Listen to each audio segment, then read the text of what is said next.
नजर आते हैं आपको, ये इनमें क्या टेंडेंसी नजर आ रही है आप? ये फजलुर रहमान तो फजल परेशान है, ज़्यादातर उनकी तो सूरत ऐसी बनी हुई है जैसे उनके प्लानट हैं।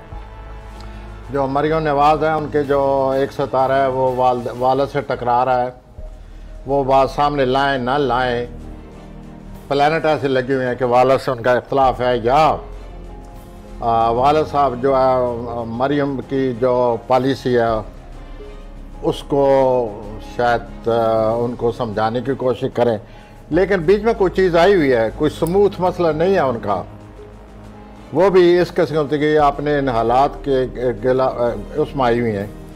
प्लानट ने उनको और ख़ास तौर पर अप्रैल के आखिरी हफ्ते तक ये मसला ऐसे ही रहेगा, उनको रुकावट है।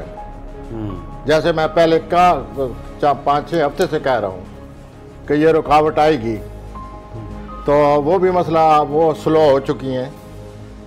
आपने नोट किया होगा वो वहाँ जो मरीख और जो रेनिस की पोजीशन है वो ठीक नहीं है, वो उनके ख़िलाफ़ जा रही है।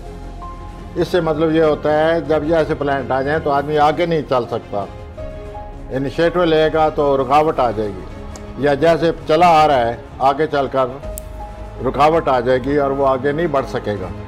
स्टेलमेट वो तारी हो जाता है, वो है इस वक्त 4 मार्च तक। फिर अप्रैल में ऐसी पोजीशन आ रही है, कोई तब्दीली आ रही है।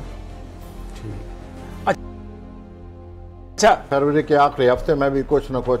जी, तो वो ये इम्पैक्ट है या अभी आप मजीद देखते हैं कि इम्पैक्ट कोई होगा? नहीं सर, ये मामला मसलन पाकिस्तान की पॉलिटिक्स में भी एक भूचाल आया, वो वीडियो एक आई पैसे लेते देते, तो एक बड़ा भूचाल था। फिर सुप्रीम कोर्ट में भी एक बड़ा एक जज साहब का मामला था और वो वजीर आजम के खिलाफ केस सुन सकते हैं, नहीं हलचल लगी रहती है, हलचल बड़ी नजर आई हमें। देखे ना 4-5 प्लानट हैं, उन सब की एनर्जीज एक दूसरे से टकरा रही हैं। 5 प्लानट एनर्जीज एक दूसरे से टकराती हैं प्लानट्स की। जब टकराएंगे तो एक कशमकश पैदा होगी, कोई वाक़या आएगा, और ये वाक़या आते रहते हैं। मैं तारीख को ज़हन में रख कर ये मैंने बात की थी कि तारीख़ में ऐसे हो चुका है पहले।